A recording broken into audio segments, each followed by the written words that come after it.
ओम श्रीं ह्रीं श्रीं कमले कमलालये प्रसीद प्रसीद श्रीं ह्रीं श्रीं ओम महालक्ष्मी नमः। जय माता दी दोस्तों, आपके अपने चैनल धर्म साधना में आपका बहुत बहुत स्वागत है। माँ भगवती दुर्गा की कृपा आप और आपके पूरे परिवार पर सदा सर्वदा बनी रहे।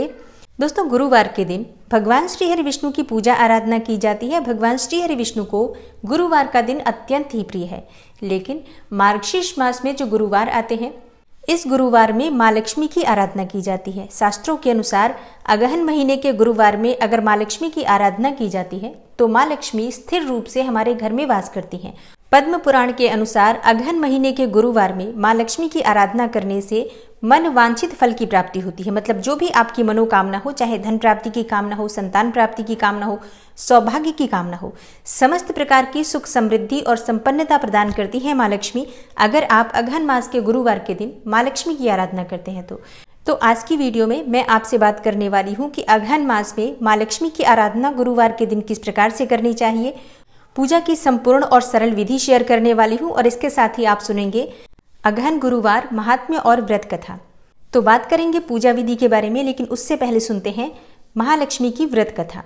श्री अगहन बृहस्पति व्रत कथा या श्री महालक्ष्मी की व्रत कथा के श्रवण और पठन करने से दुख दरिद्रता दूर हो जाती है। श्री महालक्ष्मी माता की कृपा से सुख संपत्ति ऐश्वर्य की प्राप्ति होती है। मन की कोई भी इच्छा हो पूर्ण होती है। श्री माता महालक्ष्मी के अनेकों रूप तथा अनेकों नाम हैं। भूतल में वे छाया, शक्ति, तृष्णा, शांति, जाति, लज्जा, श्रद्धा, कांति, वृत्ति, स्मृति, दया, तुष्टि, माता, अधिष्ठात्री एवं लक्ष्मी के रूप में स्थित हैं। हे माँ लक्ष्मी, हम सब आपको प्रणाम करते हैं। कैलाश पर्वत पर पार्वती, क्षीर सागर में सिंधु कन्या, स्वर्गलोक में महालक्ष्मी, भूलोक में लक्ष्मी, ब्रह्मलोक में सावित्री, ग्वालों में राधिका, वृंदावन में रासेश्वरी, चंदन वन में चंद्रा, चंपक वन में गिरिजा, पद्म वन में पद्मा, मालती वन में मालती, कुंदन वन में कुंददंती, केतकी वन में सुशीला, कदम्ब वन में कदम्बमाला, राजप्रसाद में राजलक्ष्मी और घर घर में गृहलक्ष्मी इन विभिन्न नामों से पहचानी जाती हैं। इस तरह सर्वथा चारों ओर सर्वभूत में सुपरिचित माता श्री महालक्ष्मी की ये कथा है। अब हम इसका श्रवण और पठन करेंगे। भारतवर्ष के सौराष्ट्र देश में द्वापर युग की ये कहानी हुई है। सौराष्ट्र में उस समय भद्रश्रवा नाम के राजा थे। वे बड़े पराक्रमी राजा थे। 4 वेद, 6 शास्त्र, 18 पुराणों का उन्हें ज्ञान था। उनकी रानी का नाम सुरत चंद्रिका था। रानी दिखने में बहुत सुंदर और सुलक्षणा थी तथा पतिव्रता भी थी। उन दोनों को 7 पुत्र तथा उसके बाद एक कन्या का वरदान मिला। कन्या का नाम श्यामबाला था। एक बार महालक्ष्मी जी के मन में आया कि जाकर उस राजा के राजप्रसाद में रहें। इससे राजा को दुगनी धन दौलत की प्राप्ति होगी और वह इस धन दौलत से अपनी प्रजा को और सुख दे पाएगा।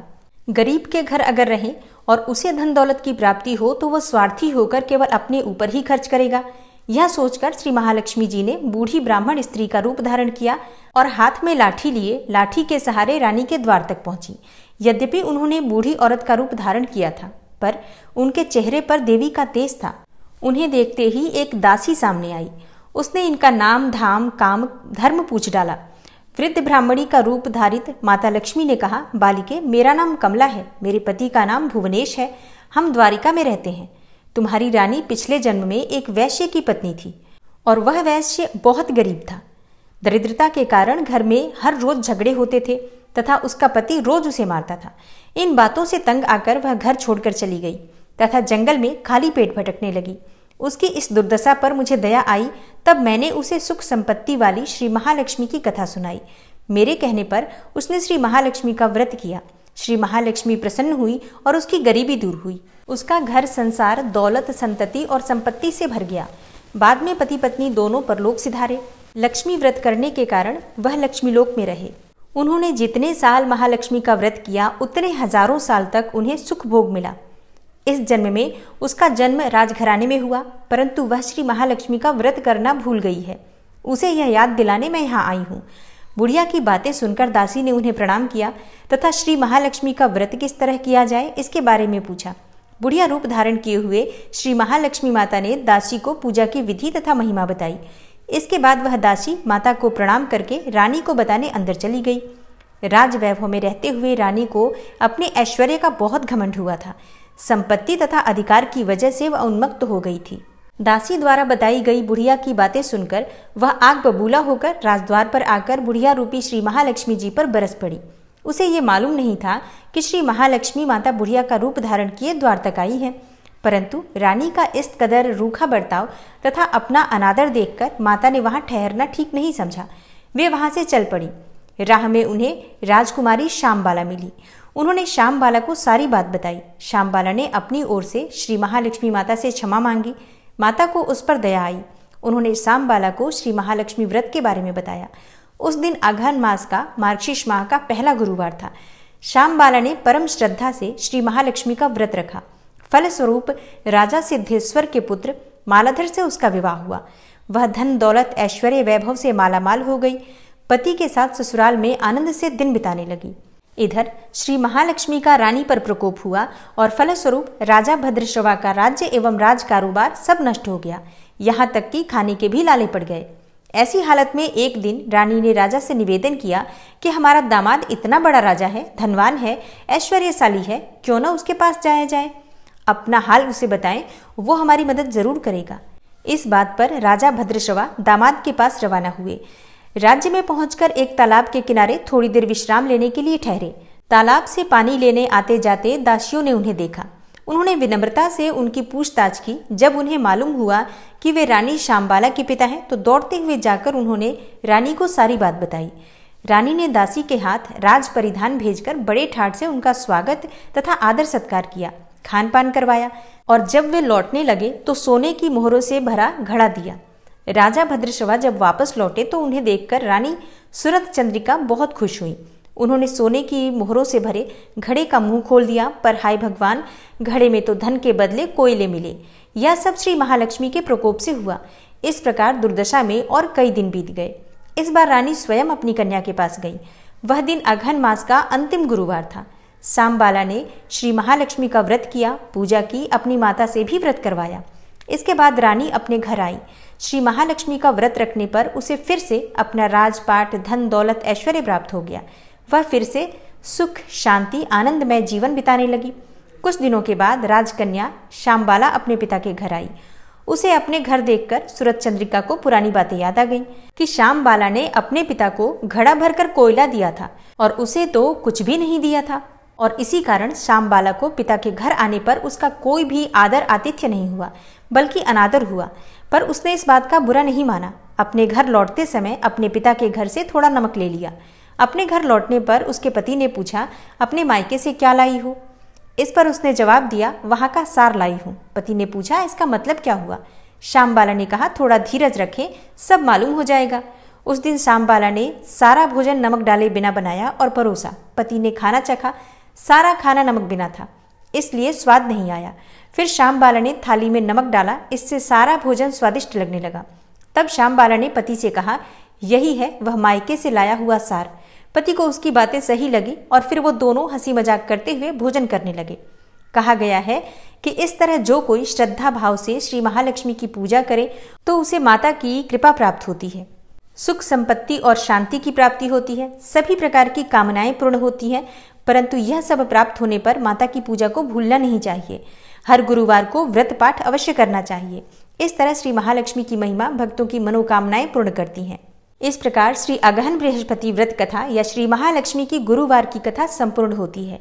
हे माँ लक्ष्मी, जैसे आपने रानी पर कृपा करी, वैसे ही अपने सभी भक्तों पर और सभी पूजा और व्रत करने वालों पर प्रसन्न होना और सब पर अपनी कृपा बनाए रखना। और अब बात करें कि अगहन मास के गुरुवार में माँ लक्ष्मी की आराधना किस प्रकार से करनी चाहिए। तो दोस्तों, माँ लक्ष्मी की आराधना करने के लिए आज के दिन मतलब गुरुवार के दिन सुबह जल्दी उठना चाहिए। आप ब्रह्म मुहूर्त में उठ सकते हैं, या फिर अगर आप इतनी सुबह नहीं उठ पाते हैं तो सूर्योदय से पहले तो जरूर उठ जाइए। उठकर स्नान इत्यादि से निवृत्त होकर और साफ शुद्ध वस्त्र धारण करना चाहिए। प्रयास करें कि आज के दिन आप पीले रंग के वस्त्र धारण करें या फिर गुलाबी या लाल रंग के वस्त्र धारण करें। शुभ रंगों के वस्त्र धारण करें और उसके बाद घर के ईशान कोण में या जहां पर भी साफ सुथरी जगह हो, शुद्ध स्थान हो, उस स्थान पर आपको एक लकड़ी का पाटा बिछाना चाहिए। उसके ऊपर आपको एक लाल रंग का कपड़ा बिछाना है और इसी के ऊपर आपको एक कलश की स्थापना करनी है। देखिए, आज के दिन कलश की पूजा की जाती है माँ लक्ष्मी के स्वरूप में, लेकिन इसके साथ ही अगर आपके पास माँ लक्ष्मी की मूर्ति है, प्रतिमा है, तो आप उसे भी स्थापित कर सकते हैं। श्री हरि विष्णु के साथ माँ लक्ष्मी की फोटो या मूर्ति है तब तो अत्यंत ही श्रेष्ठ है। दोनों को एक ही चौकी पर विराजित करके और संयुक्त रूप से आराधना कीजिए आज के दिन, तो माँ लक्ष्मी की विशेष कृपा आपको प्राप्त होती है। तो सबसे पहले गौरी गणेश की पूजा की जाती है और कलश की स्थापना इस व्रत में अत्यंत आवश्यक है। तो कलश के लिए आपको सबसे पहले एक पात्र लेना है, उस पात्र में आपको थोड़ा सा गंगा जल डालना है, शुद्ध जल डालना है। उसके बाद एक सिक्का, सुपारी, साबुत हल्दी और अक्षत पुष्प इत्यादि डालकर और कलश तैयार कीजिए। कलश के नीचे आपको थोड़े से चावल रखने हैं। अगर आप पीले रंग का चावल रखते हैं तो अत्यंत श्रेष्ठ होगा, नहीं तो सफ़ेद चावल भी रख सकते हैं। पीला चावल बनाने के लिए चावल में थोड़ा सा हल्दी मिला दीजिए और हल्का सा पानी डालकर, मतलब बहुत जरा सा पानी डालकर आप चावल को मिला देंगे तो चावल का रंग पीला हो जाता है। इसी चावल को आप कलश के नीचे रख सकते हैं और पूजा में भी प्रयोग कर सकते हैं। गुरुवार के दिन पीले चावलों का विशेष महत्व होता है। तो चावल की ढेरी बनाकर उसी के ऊपर आपको कलश की स्थापना करनी है। कलश के ऊपर आपको पंचपल्लव रखना है, मतलब आम के पत्ते रख दीजिए, अशोक के पत्ते रख दीजिए और इसके बाद एक प्लेट से ढक दीजिए और उस प्लेट में थोड़े से चावल रखकर उसी के ऊपर आप नारियल की स्थापना कर दीजिए। और हाँ, कलश में भी आपको स्वास्तिक बनाना है। आप रोली से स्वास्तिक बना सकते हैं और कलश के गले में कलावा लपेट दीजिए। आप 3 बार या 1 बार भी कलावा लपेट सकते हैं। कलश को खाली नहीं रखना चाहिए, उसमें कलावा जरूर बांधना चाहिए। और नारियल के ऊपर भी आपको लाल रंग की एक चुन्नी ओढ़ानी है, क्योंकि आज के दिन मतलब अघन मास के गुरुवार में माँ लक्ष्मी की पूजा कलश के स्वरूप में ही की जाती है।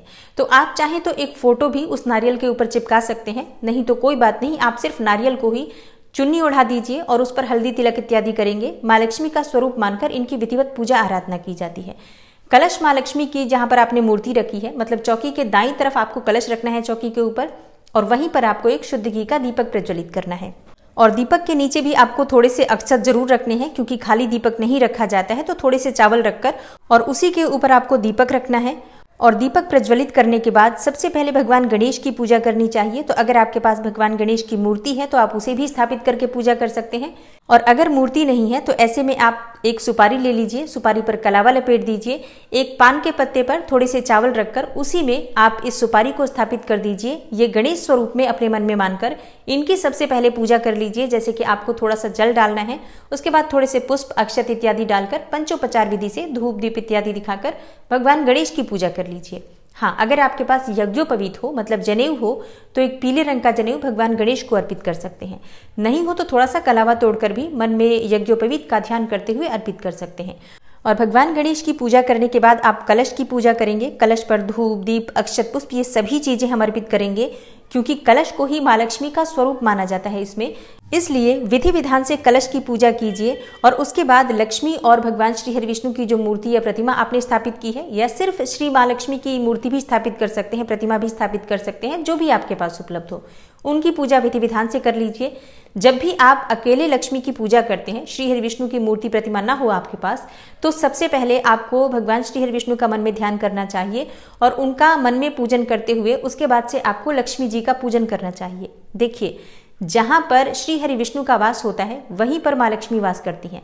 अगर आप स्थिर वास चाहते हैं माँ लक्ष्मी का, तो सबसे पहले नारायण का ध्यान कीजिए और उसके बाद लक्ष्मी जी की पूजा कीजिए, तो आपके घर में माँ लक्ष्मी का स्थिर वास होता है। तो पूजा में आपके पास जो भी सामग्री है, जैसे कि लाल पुष्प जरूर होना चाहिए, पीले पुष्प भी आपके पास उपलब्ध हो तो अत्यंत श्रेष्ठ है। देखिए, आज के दिन माँ लक्ष्मी की पूजा सुगंधित पुष्पों से की जाती है, तो आपके पास जितने भी पुष्प उपलब्ध हो, ज्यादा से ज्यादा पुष्प इत्यादि अर्पित करके माँ लक्ष्मी की पूजा कीजिए। पान के पत्ते पर सुपारी रखकर माँ लक्ष्मी को अर्पित कीजिए। और हाँ, ये तो पूजा की विधि हो गई। आप जानते ही हैं कि पंचोपचार विधि से, षोडशोपचार विधि से आप पूजा कर सकते हैं। इसके साथ ही भोग में आप चाहे जो भी वस्तु आपके पास उपलब्ध हो अर्पित कर सकते हैं। खीर का प्रसाद अर्पित कर सकते हैं, चाहे तो मिठाई का भोग लगा सकते हैं, फलों का भोग लगा सकते हैं। ये पूरी तरह से भक्तों की सामर्थ्य पर निर्भर करता है। तो अपनी शक्ति सामर्थ्य के अनुसार माँ लक्ष्मी की विधि विधान से पूजा कीजिए और उसके बाद माँ लक्ष्मी की आरती कीजिए। पूजा में सबसे ज्यादा आवश्यक होता है मंत्रों का जप करना। जितना अधिक आप मंत्र जप करेंगे माँ लक्ष्मी का, श्री हरि विष्णु के मंत्रों का आज जितना अधिक जप करेंगे, उतनी अधिक आपको माँ लक्ष्मी की कृपा प्राप्त होगी, नारायण की कृपा प्राप्त होगी। तो आप आज के दिन विष्णु सहस्त्र नाम का पाठ कर लीजिए, गुरुवार तो है ही। इसके साथ ही आप माँ लक्ष्मी के किसी भी मंत्र का अधिक से अधिक संख्या में जप कर सकते हैं, या फिर श्री सूक्त का पाठ कर सकते हैं, कनकधारा स्तोत्र का पाठ कर सकते हैं। कितनी संख्या में करना है ये पूरी तरह से आपके ऊपर निर्भर करता है, लेकिन हाँ, 1 या 2 बार नहीं, कम से कम 16 बार आपको पाठ करना चाहिए, अगर आप सच में माँ लक्ष्मी की विशेष कृपा प्राप्त करना चाहते हैं तो। और जैसा कि इस व्रत में सुबह और शाम दोनों समय पूजा की जाती है, तो सुबह आप चाहें तो संक्षिप्त रूप से पूजा कर सकते हैं, जैसे कि पंचोपचार विधि से थोड़ी सी पूजा कर लीजिए चौकी स्थापित करके। और विशेष पूजा जैसे कि अगर सुबह आपके पास समय न हो मंत्र जप इत्यादि करने का, तो शाम के समय संध्या काल में अधिक से अधिक संख्या में मंत्र जप कर सकते हैं, पूजा कर सकते हैं। शाम की पूजा विशेष रूप से बहुत वैभवपूर्ण तरीके से होनी चाहिए। अगर आपके पास कमल का पुष्प उपलब्ध हो तो हर गुरुवार को आप कमल का पुष्प अर्पित कर सकते हैं। सुहाग की सामग्री मां लक्ष्मी को जरूर अर्पित की जाती है, तो आप या तो पहले ही गुरुवार को अर्पित कर दीजिए, और अगर आप पहले गुरुवार को नहीं करते हैं तो अंतिम गुरुवार को अवश्य ही करनी चाहिए। और इस पूजा में व्रत की कथा भी जरूर पढ़नी चाहिए। आप चाहें तो सुबह पढ़ सकते हैं, समय सुबह ना हो तो आप शाम के समय भी पढ़ सकते हैं। हाँ, एक विशेष नियम होता है जो इस व्रत में किया जाता है। सुबह जब आप सोकर उठते हैं, स्नान इत्यादि करने के बाद जब आप पूजा करेंगे तो अपने घर के मुख्य द्वार पर दोनों तरफ शुद्ध घी के दीपक प्रज्वलित करने चाहिए। मां लक्ष्मी का आवाहन किया जाता है कि हे मां लक्ष्मी, आप मेरे घर में पधारे, मेरे घर में आपका स्थिर वास है। अब ये नियम बहुत से लोग सुबह ब्रह्म मुहूर्त में कर लेते हैं। अगर आप सुबह जल्दी उठ जाते हैं और सुबह ब्रह्म मुहूर्त में, मतलब आप सूर्योदय से पहले कर लीजिए, अगर इस समय भी कर लेते हैं तो अत्यंत श्रेष्ठ है। मान लीजिए आप सुबह सूर्योदय से पहले नहीं कर पाते हैं तो सूर्योदय के बाद भी कर सकते हैं। सुबह भी कर सकते हैं 2 दीपक प्रज्वलित, और शाम के समय भी कर सकते हैं। ये पूरी तरह से जरूरी नियम है जिसका पालन आपको जरूर करना चाहिए। और हाँ, घर के मुख्य द्वार से घर के अंदर तक जहां पर आप मां लक्ष्मी की चौकी या प्रतिमा स्थापित कर रहे हैं, वहां तक मां लक्ष्मी के चरण चिन्ह, जो कि आती हुई मां लक्ष्मी के चरण चिन्ह होते हैं, उसे अंकित किए जाते हैं। इसके साथ ही घर में रंगोली बनाई जाती है। घर के मुख्य द्वार पर रंगोली बनाकर वहां पर एक शुद्ध घी का दीपक भी प्रज्वलित किया जाता है। और अगर आपको रंगोली बनानी नहीं आती है तो आप सिर्फ स्वास्तिक के चिन्ह बना दीजिए, लेकिन ध्यान रखिए कि मां लक्ष्मी के चरण चिन्ह और स्वास्तिक जो आपने बनाए हैं इन पर किसी का पैर न पड़े, बस इस बात का ध्यान रखना है। और ये निशान आप सुबह भी बना सकते हैं, चाहे तो शाम को भी बना सकते हैं, संध्या पूजा से पहले भी बना सकते हैं, क्योंकि देखिए सुबह इतना समय सबके पास नहीं होता है कि सुबह ये सब चीजें कर पाए। तो ऐसे में आप दिन में कर सकते हैं, जब सुबह के काम से आप फ्री होते हैं तो उसके बाद दिन में ये सारी पूजा की तैयारी भी कर लीजिए, और शाम को विधिवत मां लक्ष्मी की पूजा आराधना कीजिए। दिन भर आपको व्रत रहना होता है। व्रत में आप फलाहार कर सकते हैं। सुबह के समय जैसे पूजा कर लेते हैं उसके बाद से आप फलाहार कर सकते हैं, और शाम के समय आप चाहे तो भोजन कर सकते हैं। अब बहुत से भक्त शाम को मीठा भोजन करते हैं, लेकिन कई भक्त सेंधा नमक का भी प्रयोग करते हैं। वैसे प्रयास करना चाहिए कि शाम के भोजन में नमक अगर आप ना लें तो ये ज्यादा अच्छा होगा। और शाम के समय पूजा करने के बाद चौकी नहीं हटानी चाहिए। चौकी आप अगले दिन हटाएंगे, मतलब अगले दिन जब आप उठेंगे शुक्रवार के दिन, तब स्नान इत्यादि कर लीजिए, और फिर आप पंचोपचार विधि से चौकी पर जो मां लक्ष्मी विराजित है इनकी पूजा कर लीजिए, भोग अर्पित कीजिए, आरती कीजिए। उसके बाद से आप चौकी हटा सकते हैं। अब चौकी पर रखी हुई सामग्री का क्या करना है, देखिए कलश के नीचे जो हम चावल रखते हैं वो आप पक्षियों को डाल दीजिए। कलश में जो पानी है वो आप तुलसी की क्यारी में या किसी भी पौधे में डाल सकते हैं। कलश में जो सामग्री आपने प्रयोग की है, जैसे कि आप कलश में सिक्का, सुपारी, ये सब चीजें डालते हैं, उन्हें निकाल कर रख दीजिए। अगली बार फिर से आप इनका प्रयोग कर सकते हैं, मतलब अगले गुरुवार को। और हाँ, नारियल, चुन्नी, ये सब चीजें भी आप प्रत्येक गुरुवार को इसी नारियल का प्रयोग करेंगे। आपको बार बार नारियल या चुन्नी खरीदने की आवश्यकता नहीं है। चौकी पर जो कपड़ा आपने बिछाया है ये भी आप प्रत्येक गुरुवार को प्रयोग कर सकते हैं। आप अभी उठा लीजिए, धोकर रख दीजिए, अगली बार पूजा में फिर से इसका प्रयोग कर सकते हैं। और मां लक्ष्मी की मूर्ति, प्रतिमा जो भी आपने वहां रखी है वहां से उठाकर वापस यथास्थान अपने घर के मंदिर में रख दीजिए, जहां जैसे विराजित है वैसे ही रख दीजिए। और हाँ, एक और बात, अगर आप व्रत नहीं कर पाते हैं किसी भी कारणवश, तब भी आप पूजा आराधना कर सकते हैं, चौकी लगाकर भी पूजा कर सकते हैं। बिल्कुल विधि विधान से ये सारी पूजा जैसे मैंने बताई है आप कर सकते हैं। सात्विक भोजन रखिए, मतलब आज लहसुन प्याज का त्याग करके शुद्ध और सात्विक भोजन करके आप दोनों समय की पूजा कर सकते हैं, मां लक्ष्मी की विशेष कृपा प्राप्त कर सकते हैं। तो व्रत करते हैं अत्यंत श्रेष्ठ है, व्रत नहीं करते हैं तो भी पूजा जरूर कर लीजिए, अगर आप चाहते हैं कि मां लक्ष्मी का स्थिर वास आपके घर में हो तो अगर आप व्रत नहीं करते हैं तो भी आपको पूजा जरूर करनी है। सुबह शाम दोनों समय मां लक्ष्मी के मंत्रों का जप कर सकते हैं यथासंभव। और मान लीजिए आप इस प्रकार से चौकी लगाकर पूजा नहीं कर पाते हैं, व्रत नहीं कर रहे हैं, तो देखिए व्रत करेंगे तब आपको चौकी लगाना अत्यंत आवश्यक है। लेकिन अगर आप व्रत नहीं कर रहे हैं तो बिना चौकी लगाए भी अपने घर के मंदिर में बैठ जाइए, हाथ पांव मुंह धोकर शाम के समय और सुबह भी, और मां लक्ष्मी के मंत्रों का अधिक से अधिक जप कीजिए, मां लक्ष्मी का अपने घर में आवाहन कीजिए। इससे भी मां लक्ष्मी का स्थिर वास आपके घर में होता है। तो आशा करती हूँ कि आज की वीडियो से आपको लाभ अवश्य होगा। अगर आपको आज की वीडियो अच्छी लगे, थोड़ी सी भी आपके लिए हेल्पफुल हो, तो वीडियो को लाइक कीजिए, ज़्यादा से ज़्यादा शेयर कीजिए। और चैनल पर पहली बार आए हैं और अच्छी लगी हो अगर आपको आज की वीडियो, तो वीडियो को लाइक कीजिए, शेयर कीजिए और चैनल को सब्सक्राइब करके बेल आइकन को जरूर प्रेस कर लीजिए। मिलती हूँ मैं आपसे अगली वीडियो में, तब तक के लिए नमस्कार।